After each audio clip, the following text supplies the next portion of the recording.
Doctor ortho, अब दर्द भी घुटने टेकेगा। देशभक्ति के गीत वंदे मातरम पर छिड़ी सियासी जंग अब संसद और सियासी गलियारों से निकलकर सीधे नेताओं के बयानों में दिखाई देने लगी है। एक तरफ बीजेपी से राष्ट्र भावना और राष्ट्रीय सम्मान से जोड़ रही है, तो दूसरी तरफ कांग्रेस पुराने ऐतिहासिक फैसलों का हवाला देकर अपने रुख को सही ठहरा रही है। इसी बीच एआईएमआईएम प्रमुख और हैदराबाद सांसद असदुद्दीन ओवैसी की एंट्री ने इस विवाद को और धार दे दी है। ओवैसी ने प्रधानमंत्री नरेंद्र मोदी पर सीधा निशाना साधते हुए ऐसे सवाल दागे जिनके बाद सियासी बहस और तीखी हो गई। ओवैसी ने पूछा, क्या नरेंद्र मोदी महात्मा गांधी से ज्यादा अक्लमंद है? क्या वो नेताजी सुभाष चंद्र बोस से ज्यादा देश से प्यार करते हैं? और क्या वो रविंद्रनाथ टैगोर से ज्यादा बुद्धिमान है? ओवैसी का तर्क था कि वंदे मातरम को लेकर देश के शुरुआती दौर के राष्ट्र नेताओं ने विचार विमर्श के बाद इसके शुरुआती दो अंतरों को ही सार्वजनिक रूप से गाने के लिए स्वीकार किया था। उनके मुताबिक महात्मा गांधी, रविंद्रनाथ टैगोर और सुभाष चंद्र बोस जैसे नेताओं की राय को नजरअंदाज करके कोई नया फैसला थोपना इतिहास के साथ न्याय नहीं होगा। नमस्कार, मैं Kirti Bhardwaj, channel for news India पर आप सभी का स्वागत है। हैदराबाद के ईद मिलाद उन नबी के मौके पर आयोजित कार्यक्रम में ओवैसी ने अपने भाषण में देश की विविधता और संविधान का मुद्दा भी उठाया। उन्होंने कहा कि भारत सभी नागरिकों का देश है और हर व्यक्ति देश के प्रति अपनी आस्था और सम्मान अलग तरीके से व्यक्त कर सकता है।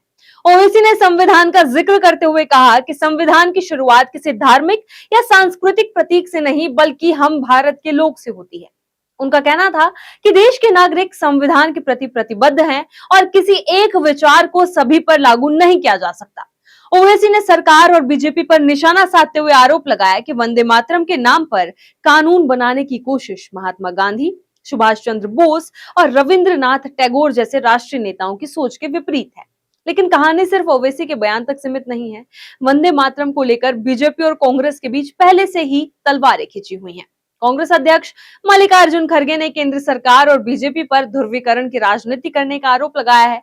खड़गे का कहना है कि कांग्रेस वही वंदे मातरम गाती है जिसे आजादी के आंदोलन के दौरान राष्ट्रीय नेताओं ने स्वीकार किया था। कांग्रेस के मुताबिक पंडित जवाहरलाल नेहरू, महात्मा गांधी, सुभाष चंद्र बोस और सरदार पटेल समेत कई नेताओं ने वंदे मातरम के लंबे संस्करण को लेकर विचार किया था और बाद में शुरुआती दो अंतरों को ही सार्वजनिक कार्यक्रमों के लिए उपयुक्त माना गया। यानी कांग्रेस का तर्क है कि ये फैसला अचानक नहीं हुआ था, बल्कि आजादी के दौर के राष्ट्रीय नेतृत्व की सहमति और परिस्थितियों को ध्यान में रखकर लिया गया था। अब बीजेपी इस दलील को स्वीकार करने के मूड में नहीं है। केंद्रीय गृह मंत्री अमित शाह ने कांग्रेस पर हमला बोलते हुए आरोप लगाया कि वंदे मातरम के केवल दो अंतरे गाने का फैसला राष्ट्र भावना के खिलाफ था और इसके पीछे वोट बैंक की राजनीति काम कर रही थी। बीजेपी का कहना है कि संसद और संविधान से बने कानूनों का पालन करना हर राजनीतिक दल की जिम्मेदारी है। यहीं से विवाद का असली सवाल सामने आता है। क्या वंदे मातरम केवल एक राष्ट्रगीत है या फिर इसके पीछे इतिहास, संस्कृति और राजनीति की भी एक लंबी कहानी जुड़ी है?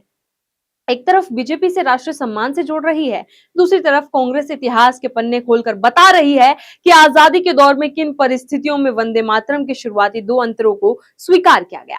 और अब एआईएमआईएम प्रमुख ओवैसी इस बहस में संविधान और धार्मिक स्वतंत्रता का सवाल लेकर सामने आए हैं।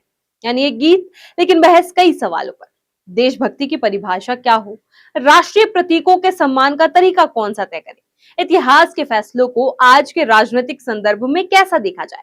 और सबसे बड़ा सवाल, क्या राष्ट्रभक्ति की अभिव्यक्ति का सिर्फ एक ही तरीका हो सकता है?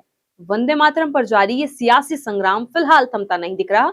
बीजेपी अपने रुख पर कायम है, कांग्रेस इतिहास का हवाला दे रही है और ओवैसी संविधान के सवालों के साथ सरकार को घेर रहे हैं। अब देखना यही होगा कि वंदे मातरम की धुन आने वाले दिनों में देश को जोड़ने का संदेश देती है या सियासत के शोर में विवाद का नया अध्याय लिखती है। इसी तरह खबरों के लिए बने रहें चैनल फॉर न्यूज इंडिया के साथ। डॉक्टर ऑर्थो, अब दर्द भी घुटने टेकेगा।